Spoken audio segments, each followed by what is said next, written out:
Я Майк Вивисектор из группы Green Hog. Слушайте нас на Doom Tom. This is the Doom Tomb Podcast, a podcast for all things stoner, doom, and sludge, and we are going across the pond yet again, going over to Denmark. Now, let me put this into perspective here. I remember it very well. So I was sitting in my chair in the bedroom, and I'm going over some music. You know, much like I'm sure everybody else, you're going through Bandcamp or what have you, and you're trying to find some new music. You're in the different forums and etc. I don't exactly know what rabbit hole I went down on Bandcamp to get to this band, but I'm so glad I did.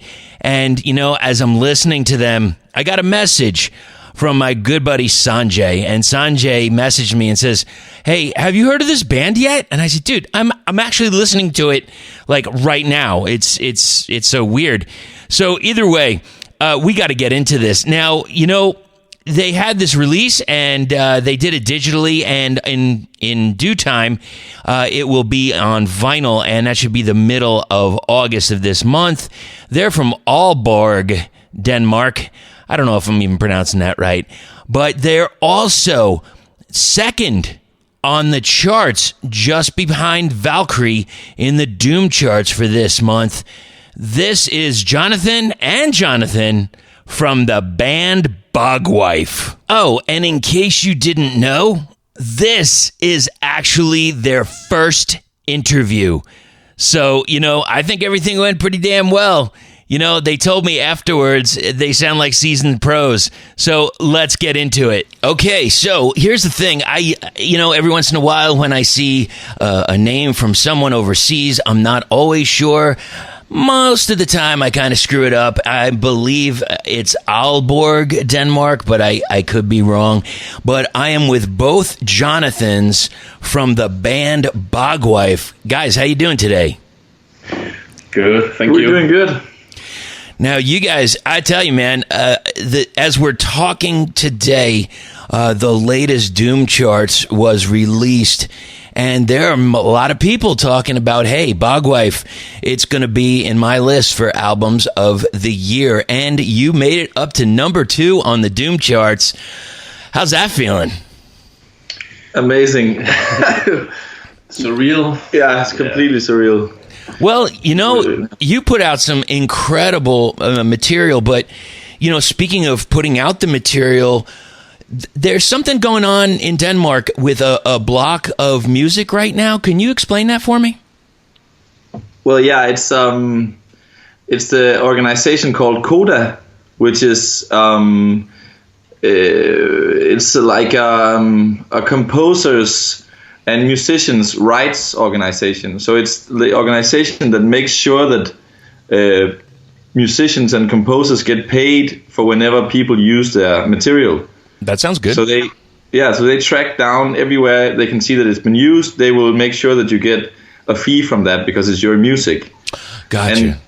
And now there's Google is negotiating with all of the Nordic countries a new deal about how much we will get paid from the stuff on YouTube, and they're disagreeing quite heavily. So Google has decided to block all Danish music, and like sort of like a power move. Yeah. So, and we hope soon enough it will be available on YouTube again. Well, you know what? If YouTuber, how about this? How about people go over to Bandcamp and they go to the Bogwife site and they buy the fucking album? It ain't that hard. That's an amazing idea. And we're going to get into that because we got to talk about this crazy sick release from Psychedelic Salad, Halls of Rebirth. We're going to go down the list, but we've got a few other questions ahead of that. Now, as I'm looking at this and looking online, I'm noticing like, and this was one thing that makes me crazy.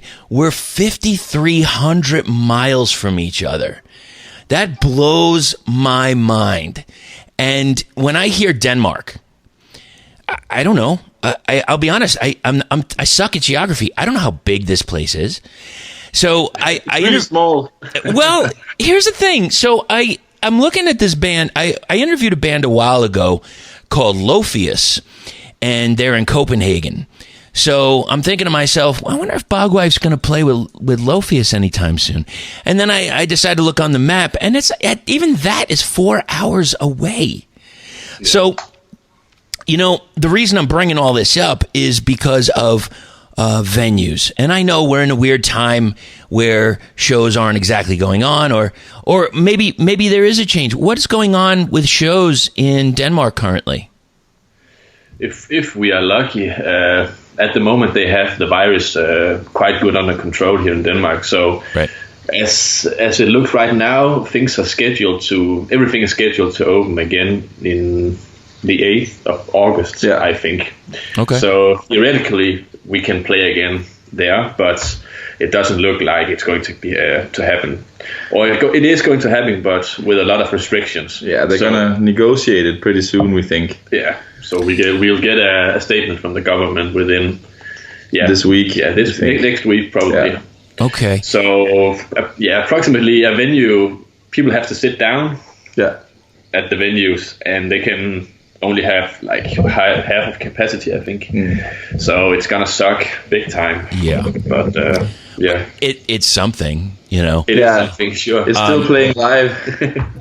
Now, over here, actually, I was talking to this band recently that we're going to do an interview down the road. The band is Lords of Dust out of California, and they're thinking about bringing back like the old school desert generator shows. Yeah. And even if it's people gathered around in their car or and there'd be enough distancing.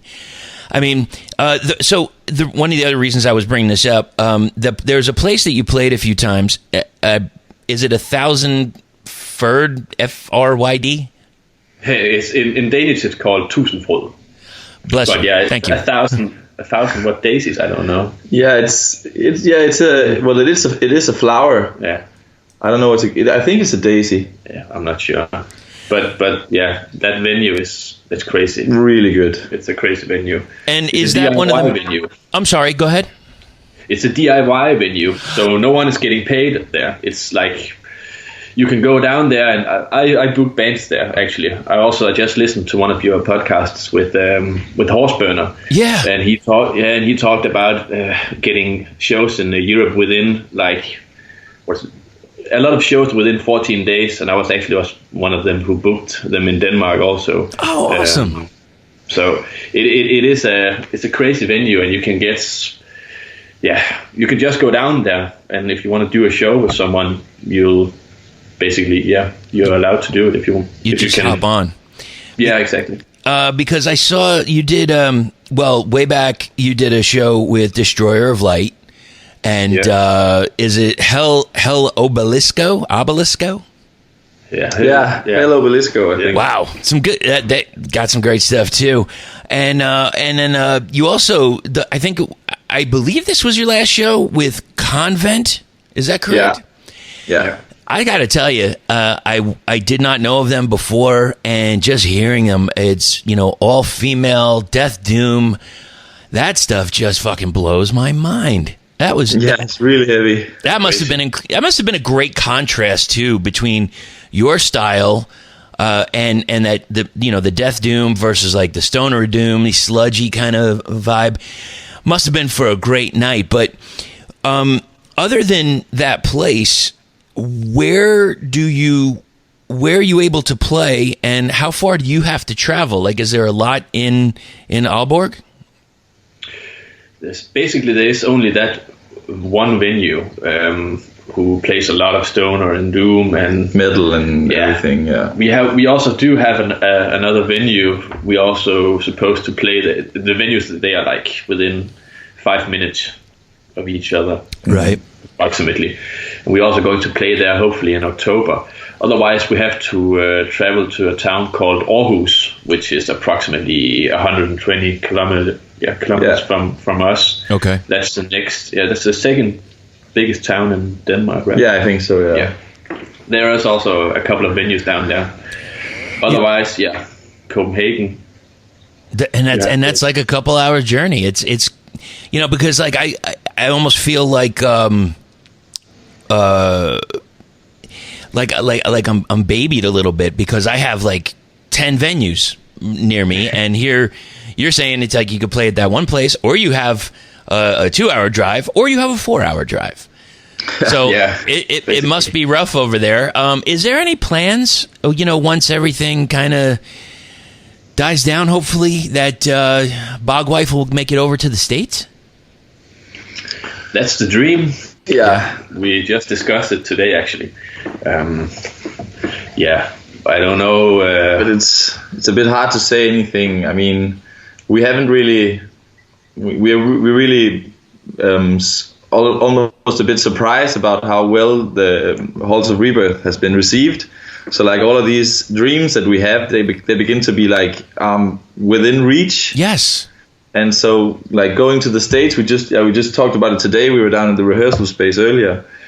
And it's not like a plan, but we would really, really like to go there. So I mean, well, we'd love to have you. Works out. Plus, also, you have the release was mastered in Portland, Oregon. I'm sure you got some kind of connections. Maybe come in on the West Coast of the States and make a nice little tour. Obviously, of course, stop by Arizona because I need to see that. How with in regards to going back to playing live, how difficult is it to grab other bands on a bill to have a bill other than that like DIY place? Does it take a while? Is this Stoner Doom kind of community thriving over there? There's not really that many bands in this genre. I mean, there's a few Danish bands, but it's not like we have another local band here called Holy Dragon that we were gonna go on a kind of like a fall tour of Denmark with, and we already had a few places lined up actually, but then Corona built ground. Yeah, that wonderful Corona. Yeah. We've been talking a little bit to Center of the Earth. I don't know if you know them. They're also Danish, and Lucid Grave. Lucid Grave, yeah. The community is quite small. Actually, there's a festival in a town called Esbjerg. Yeah. A city down south. There's some guys down there. They are in a band called Vestjysk Ørken. I don't know if you've heard. Nah, yeah. I you know what? Sometimes, and I'm so guilty of this. Like, I'll see a band name and I'll try to pronounce it. I might know them, but just I don't know that's the proper pronunciation. They are on Interstellar Smoke Records. Oh yeah, I know that. Yeah. Okay. All right. Yeah. So I have I'm in rare form here because I have people in front of me right now that can actually pronounce the band name. So please slowly pronounce the name again. Vestjysk Ørken. Thank you. Okay, so I'm going to have to isolate that so when I play it on the radio show that I'll actually not sound like a total jackass. Thank you. I appreciate that. So, all right. And, being over there, like I haven't yet to go over there, but when I did talk to Lophius, they had this beverage that they were quite interested in discussing, and that is snaps. So what fans, yes or no? It's the devil's work. I really don't like snaps. Like it's a bit frowned upon to not like snaps. Right. If you go to a Christmas lunch or Easter lunch or any like kind of holiday in Denmark, you can be sure to be served. Yeah, it will get you fucked up for sure. Yeah, it's We are actually this town we are in, Aalborg. They are famous for. It's called Aalborg Akvavit. So the whole town here is famous for making like the number one snaps there is, and it's awful. Well, it's awful. So now, okay, would you prefer to have some Carlsberg instead? Yeah. Yeah, for sure. And one thing, there it is, right there. and what's the? I've never heard of glog. Glog is some kind of wine? We will get back into talking about the alcoholic beverages in just a moment, but before we do, we got to talk about this. We all want to support the bands we love, and a great way to show your support is to get in the Swamp Crew. Join the CD of the Month subscription at The Swamp Records, and each month you'll get an exclusive CD from a heavy underground band, along with stickers and over 125 digital albums on Bandcamp. Bands like Greenhog, who we just interviewed, Lunar Swamp, Grave Disgrace, and many, many more. Join this month to get a free Doom Tomb sticker. Your first month is also free. How can you beat that? Get in the Swamp Crew each and every month, and you will be supporting the music you love. Go to theswamprecords.com/doomtomb to get your free CD and your free Doom Tomb sticker. Stay heavy, my friends. Yeah. So it's kind of like a little snack Right. slash beverage in one. Yeah. That definitely sounds different. Who knows? I'll try anything once. What the hell? So, okay. So I'm going to ask you just for 3 quick dishes, and you tell me yes or no, and if I am even close to pronouncing it correctly. Ebelflask? No. That is a no. It's not. I hate it. Okay. Yeah. All right, fair enough. Because Also, you know what? no. But you know what, Jonathan? It speaks to you well, because what I was told was that goes very well with snaps. So you just avoid both altogether. Exactly. Okay.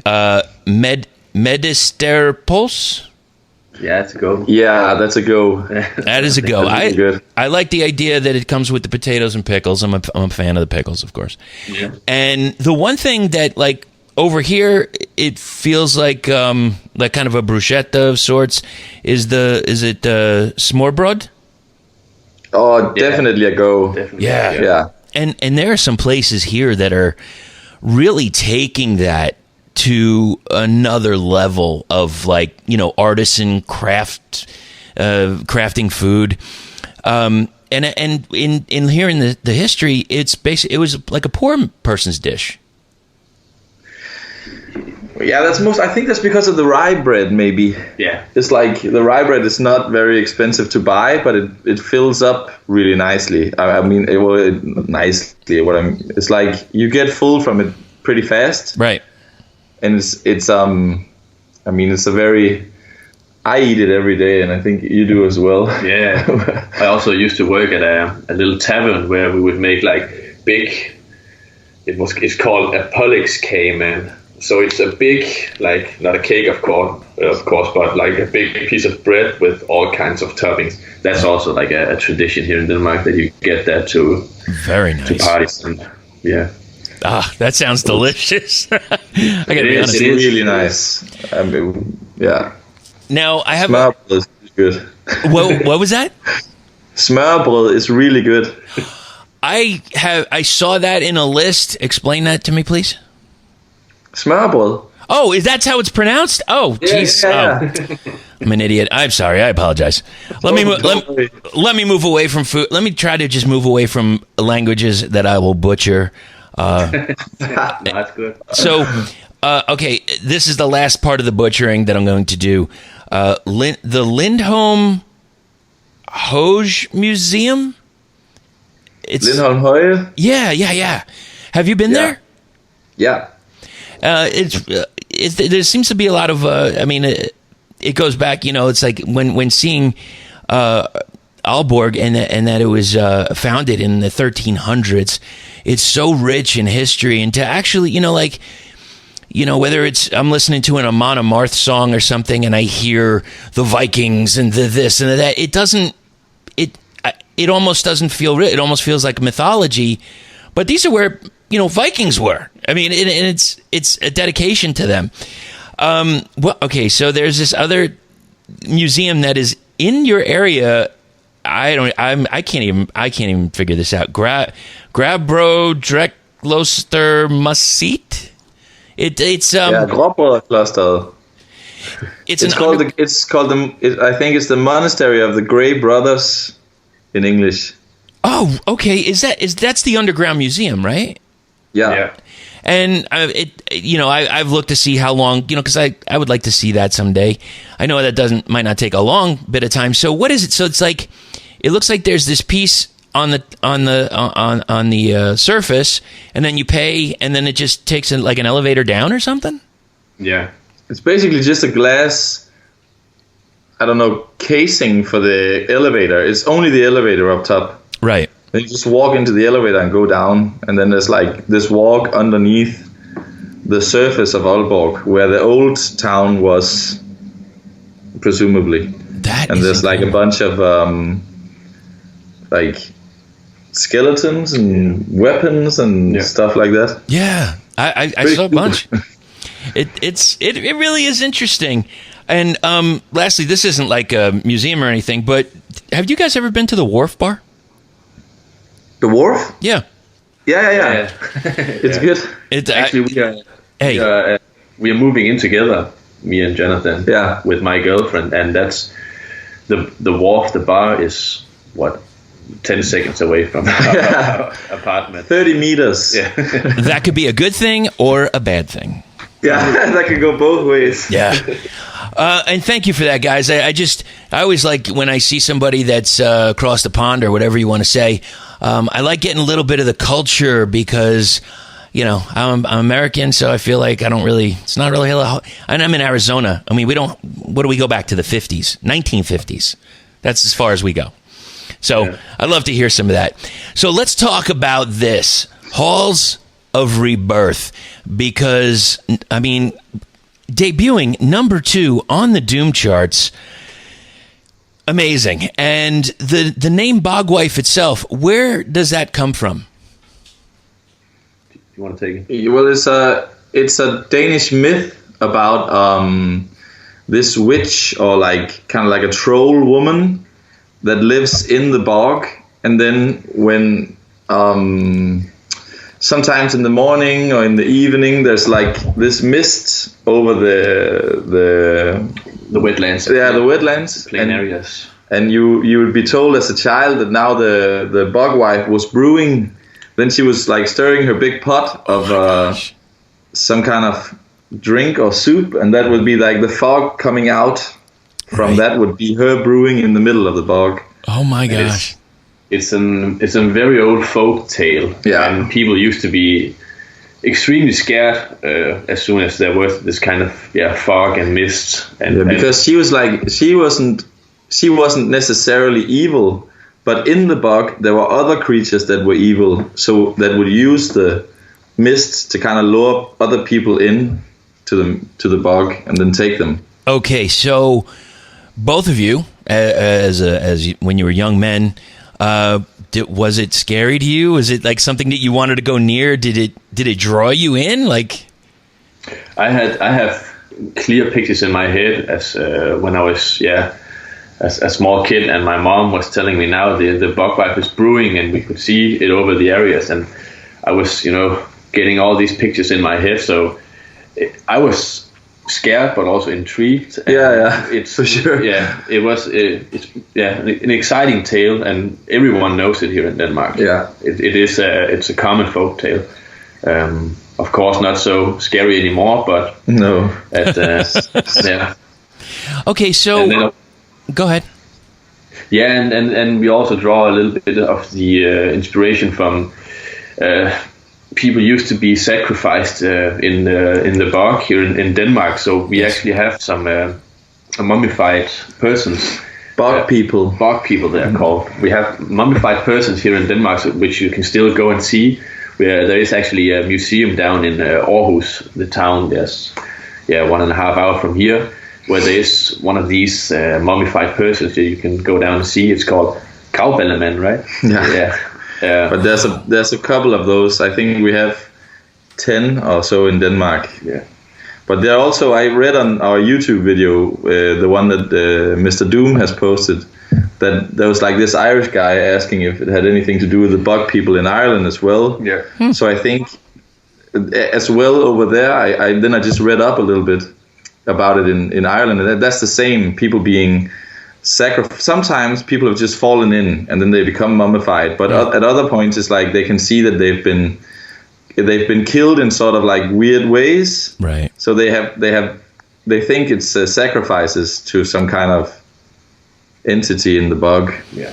Which is kind of cool. That is so interesting, and it just keeps the mystique going and going and going. Yeah, for sure. Now, regarding the illustration for this release, number one, who created it, but also does that have something to do with the Bogwife mythology, or is it something different? That was Morten, our rhythm guitarist in the band. Oh, fantastic! Yeah, he made it. But I think it's like when he made it, it was just like kind of. It has a little bit of the cosmic element. Yes. Looks like some planets in the background, but then it's just this. I don't know. I feel like it's just like a powerful creature in the middle that looks really at the same time. I don't know. I get a lot of associations with it, but I don't quite know actually what he was thinking when he made it. We've asked him several times, and he can't really give us He can't explain what happened. and you know what? Sometimes that's the best way. You just exactly. You come up with your own thoughts and ideas about what it is, and who knows? Maybe he just wants it that way. You know. Yeah. Very possible. But as soon as we saw it, we loved it. Yeah. So and we were like, we have to use this as the cover. Absolutely, and and going from the cover to the inside, which I don't know. Did you guys did you receive the LPs yet, or are they? They're on the way. We should receive them in the middle of the month. Gotcha. Yeah. Around the 15th. Gorgeous looking. I mean, I know these two are, the pictures are kind of like mock-ups, but I love that when there's not just one solid color. You get a little bit of spaciness in between it, a little bit of darkness. Beautiful, gorgeous green and red colored. Oh, they just, I don't know. I think it's going to look really badass with like a black marble. Let's start going into the tracks. Before we go right into the tracks, let's hear from Mucho Printing and Great Electric Quest. Yeah, hey, what's up, big dogs? This is Mucho Drums here to tell you a little bit about my new company, Mucho Printing. Now, I played in multiple bands for several years, and I know how important it is to leave your mark after any show. Even before hitting that first note, you want the crowd to know who you are and remember who's responsible for the sore necks the next morning. Presentation is an important factor in any band's mission to the top, and that's where we come in. Fully printed backdrops, removable bass drum covers, mesh cab covers, flags. These are just a few products that we can offer to you. We're based out of Los Angeles, California, and can ship anywhere in the United States. More importantly, our goal is to help promote bands off the stage as well. With every order, we'll post pictures of the prints, along with info about the band and any other advertisements you'd like us to include. Please check us out on Instagram and Facebook by searching Mucho Printing. Send us a message for any details. Hope all of you are staying safe, strong, and powerful out there. And remember, you win some, you lose some, but nothing beats getting some. Cheers, my friends. So, first off, for the majority of the release, I hear more of a clean vocal, which is fantastic because, hey, I can hear the lyrics. I don't have to look on the lyric sheet. I could actually figure it out. And we're going to start out with Void Cruiser. So this starts out the album real big, thick, fuzzy, gorgeous, beautiful tones. What can you tell me about this track? Yeah. Well, I wrote the lyrics for that track. Yes. And it's like that's our space track for me. It's like about a spaceship or some, I don't know. Well, yeah, it's just a story about a guy who has a certain type of extra powerful spaceship that can do stuff that people usually frown upon, and it's not it's a bit scary to them, but they still need him in certain times. So interesting. Yeah, I don't know if that explains it. Well, here's the thing. It's like, I go back and forth with, I don't always want to know what the actual lyrical meaning is. I like to make my own up every once in a while, and sometimes I'm spot on, sometimes I'm way off. Now, as you say that, I'm looking down, and I wrote a few things. The song to me had this idea of you have to have a balance in your mind to be able to do something with this power that is possessed. All in the same time, you have to, in your conscious mind and unconscious mind, be aware of evil that is always around. A little different than a spaceship, but that's what I felt. That is, we can go into what, for me, when I wrote it, it was a story, of course, on the surface about a spaceship, but it has a deeper sense of meaning, and I think it's very close to what you've interpreted as. But for me, as well as maybe instead of evil, I felt like it was a song about kind of accepting. I don't know. I think I was trying to move away from the societal focus on happiness, right? And be more like sometimes you have to acknowledge that you are, sad or angry, and you have to accept that and give that part of yourself space. And but it's dangerous, because if you tap into that kind of a little bit those darker feelings, you have to be balanced, because it can it can be hard to control, or it can take over. And so that was kind of the same as, I feel like a little bit the same, like as you said. Awesome. But I hope it makes sense. I think it makes perfect sense. Honestly, I just think it's also on the other side, it's just a killer track to open it up, man. It really is. Thanks. Thank you very much. And we're going to go into the next track, Guidance. I'll just say that the one thing that I got was almost like a little bit about a ghost whisperer of sorts, like somebody that can pass through realms. What can you tell me about Guidance? You're very close, actually. Yeah. Basically, for us, it's a song about dying, kind of. Yes. So you are passing to the other side, and there's a voice guiding you, kind of like telling you to be calm, or else you will lose yourself in it. Right, like you might have to stay in purgatory until you or whatever it is, another space until you accept, I guess. Exactly. Yeah. Perfect. Thank you. Okay, now Seer. I felt a little bit more sludgy on this track.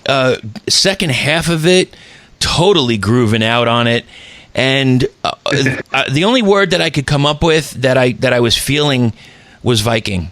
I don't know why, but that was it. What can you tell me about Seer? It is. We also see it as our most sludgy track. Yeah, for sure. Especially the last part. Yeah, really sludgy. So maybe saying Viking to that. Yeah, it's pretty okay. I mean, it was Mikkel, the singer and lead guitarist, and your big brother. My big brother as well. Yeah, he wrote the lyrics for this one, and he. I don't know, we didn't really talk about it that much, actually. No. But I kind of like him. It's from that track that the name Halls of Rebirth is.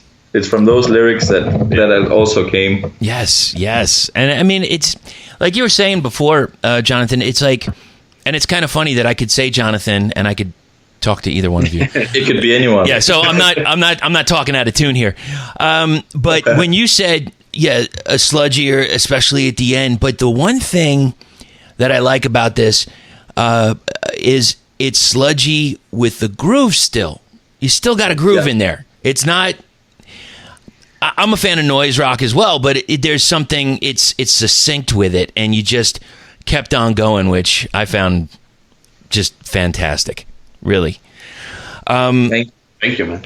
So, okay, we're going into probably the longest track on the album, Orbit. There's a lot of space on this track. You can, excuse me.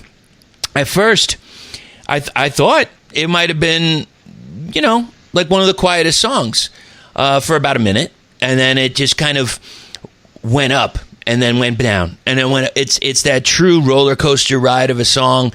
You're kind of not sure where it's going to go, but I'm definitely going to be in for the ride. It does take a lot of twists and turns, and again, whether it's, I feel like Orbit, and I'm actually pointing at the screen right now. I feel Orbit goes back to Void Cruiser a bit in just that trip through the brain. Like, you have to keep your defenses up, just to avoid problem, I guess. What can you tell me about Orbit? It's really spot on what you just said, because Orbit is it's called Orbit for a reason as well, because we're back in space for that one, in our like kind of understanding of it. And when we wrote it, it was actually quite funny, because we kept just adding stuff, and like we were like, okay, I have this new idea. How much can we put on this? Different places, like we had this idea that where it like breaks down, where it's just like really really slow and just one note. It was like a meteor field or something, and then you're almost crashing, and then you kind of like ride out of it at the end, and then we go back into the like. Yeah, it's funny. It's funny that you say roller coaster, because we've discussed that a lot of times. That we also see that track as a roller coaster trip. We try. There is like this. I don't know what it's called. There's this curve. What is it called? Spinning school. Yeah, spinning school. Like in storytelling, there's like this curve of excitement that you have that most stories follow, where you go like to a point of no return and stuff like that. We try to write it a little bit like following that type of formula. Yeah. And as you said, it is closely related to Void Cruiser, because we wrote those two in. Was that the same day? No, not the same day, but it was. We wrote them. We made Void Cruiser, and then we made Orbit afterwards. Yeah, that was. They were linked in the same period. Where they were. So that's spot on. Well, thank you. Hey, you know what? When the music comes out and if you feel it, you feel it. Abyss. Okay. So what I got from this is, like, no matter what I try to do, it's gonna be consuming anyway. You try as you can, but whatever, taken down basically into the abyss. What can you tell me about that track? Oh, that is that is probably. It gets a little bit of a black metal vibe at the end for me, which I kind of like a little bit, where it breaks down really heavily and still melodic. But I think the sense you're getting it pretty close with the interpretation as well, because it's that kind of. We all kind of like that melancholic vibe where you go. This is, you can't deny it sometimes, that it's hard work. And not that goes for everything in life. It's like it's not always that funny. So but it's also like you said, it's hard work. However, being that the accolades for this album are just fantastic, and you're getting a lot of them. And I know it's kind of funny it doesn't matter whether it's yourselves or another band where they're like, we just put out some music. We didn't think it was like people were gonna like it, but you know what I mean. And it's it's such a strange thing. So okay, so we have this release, and I know it was released digitally around the middle of July. And then hopefully the vinyls will be out or at least sent to you by the middle of August. And I know I'm very early at this, but what's next? Is being in the pandemic and maybe a little closer, to being shut down for a little bit, has it made you more creative? And is there anything you're working on for future material? We are working.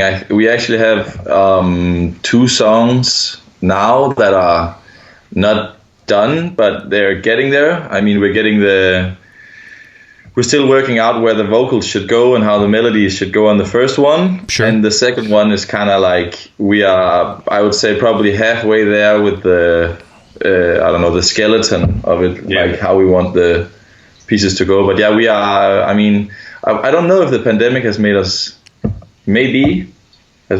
want it a bit more. I think it's made us want to go out and play more. For sure. But yeah, we had a lot of gigs got cancelled. Yeah, right up to it. So I think probably some of that is you have this counter reaction that you just want to go to work.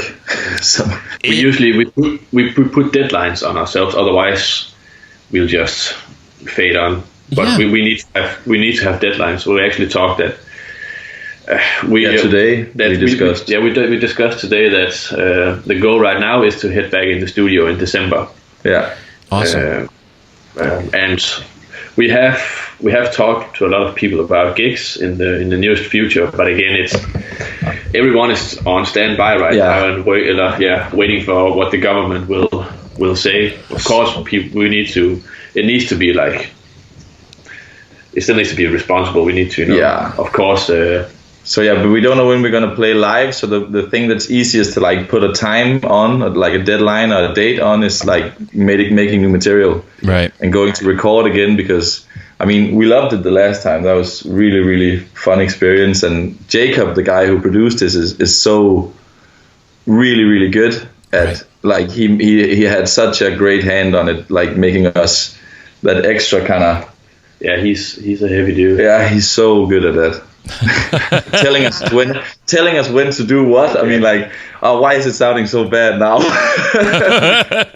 He's really good at it, and I'm sure we're gonna record with him again. Yeah, if he wants us. Yeah, if he wants us. I really hope he does. I cannot imagine that he wouldn't. Seriously, but you know what? Yeah, if you're not out at the shows and etc. Like we said before, you can always go to Bandcamp and pick up this release. But also, you've got a couple of shirts, and as I'm looking at the designs, I see that they both kind of feel like they have that nod to that boggy area of lore. And one was done by Grace 13, and the other was by Apocalyptic Nuke. You should guys check that out and go support these guys while you have the opportunity to. Let me ask you this. How long has this been an active band? Since we were... Going close to 3 years, or 2.5 years? We were... Johnathan's brother was coming back from Copenhagen at that time, I think, and we were down there's a metal festival here in Aalborg, and we were at that metal festival, and we were standing outside, and that's in November 2018. Yeah. And then we discussed we should also make a band. Yeah, it was like, why don't we go down and jam? I mean, we play the instruments, that would be good together, so why don't we go jam? And then we went to jam, and it just clicked right away. So yeah, November 2018 we started. So it's... I don't know how long that is. 2 years soon. Yeah, about 2 years, yeah. So before that, what types of bands were you in? Or is this the first band? It's the first band. Yeah, for me it is the first band. I've only been jamming with people. But I've only played, I mean, I think for all of us actually, me and my brother we have played music for the most of our lives, but it kind of died down a little bit for both of us for a while. Okay. Before we met up with Johnathan and Morten and jammed, it was like it's a totally different experience from any other band I've ever been in, and 100 times more fun, more serious, more, I mean, creative or anything. It's just, I mean, I would say it's my first, it's the only real band I've ever played in. I got you. Now, for both of you, has this always been the style of music that interested you? I mean, you know, going back a ways, I think in late 90s or whatever, I think they wound up ending in about 2005, 2006. There was a band over there called Gas Giant. Kind of, as I heard them, it kind of reminded me almost like it's Denmark's Caius of sorts. Was this the kind of music that you used to listen to, or something different? I used to skateboard a lot, and we all, when I was young, it's it starts with Hendrix, Zeppelin, and Black Sabbath, and all that. And I feel a lot of people are starting there, and also Pink Floyd, and then you start to dig in that rabbit hole, and you just follow the tracks, and then you end.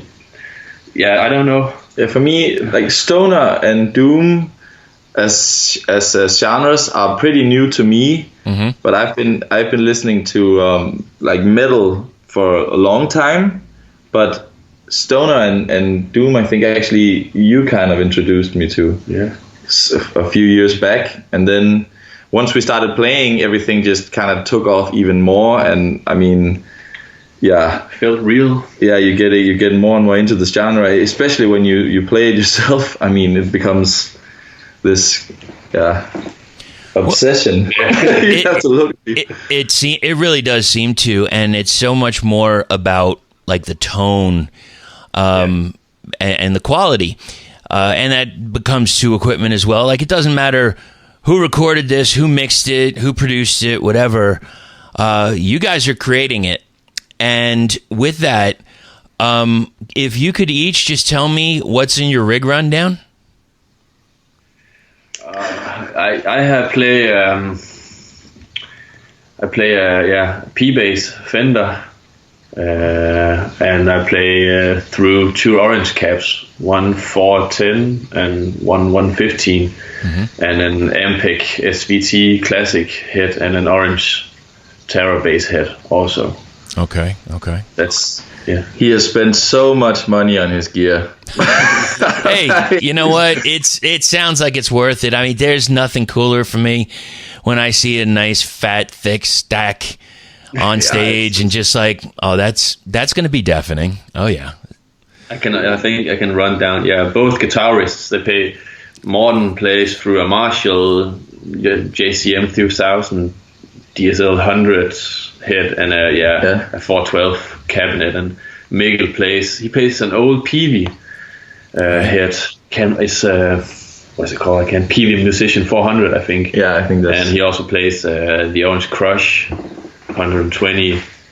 Yeah, and Morten plays an Gibson SG, and Mikkel is playing a Tokai Telecaster. Yeah.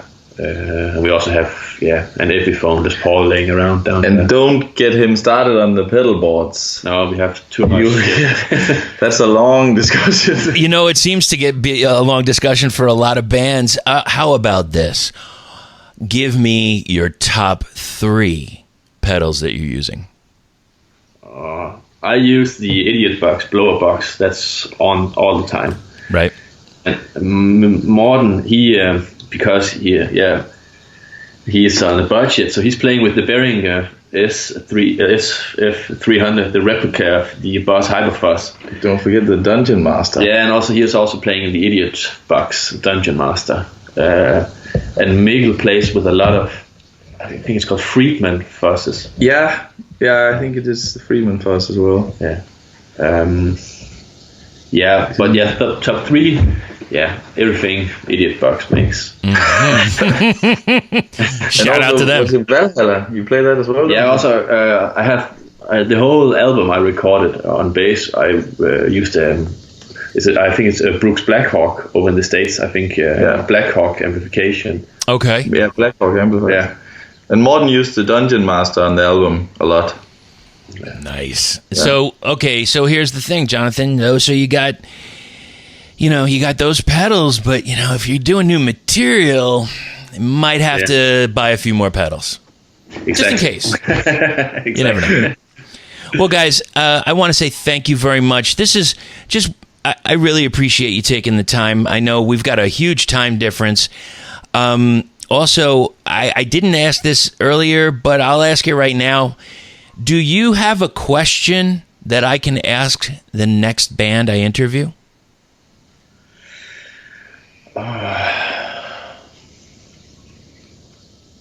Oh no, man. What's the? Yeah, I like to know how the writing process is for bands. I know. I'd like to know, depending on where they are, but how do they put a tour together in another continent? That because we would like to know. Yeah.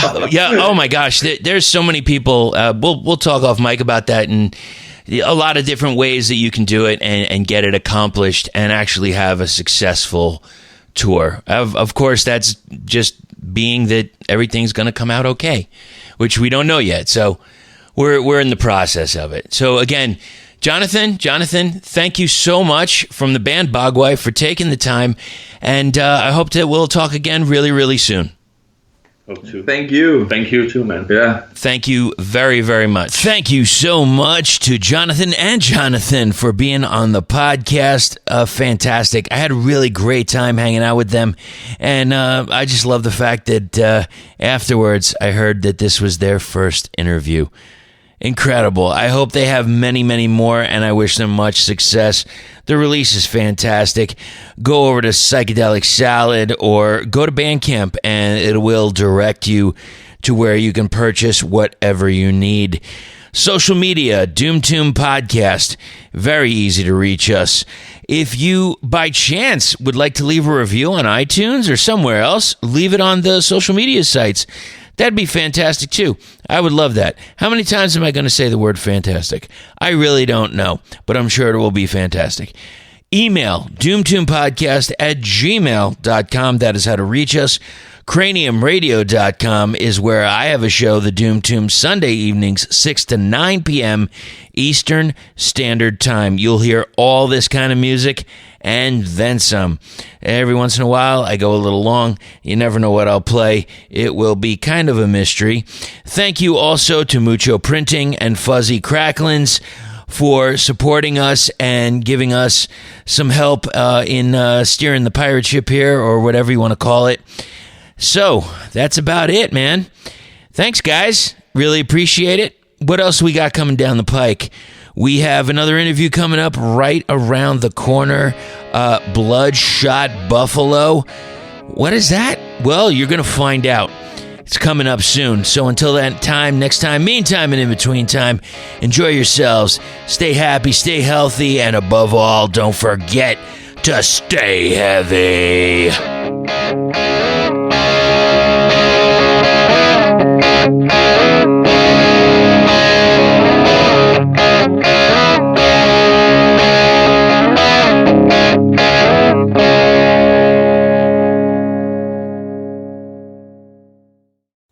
And if the over-under was 4 and you took the over, you win. The number of Fantastics was 5 today.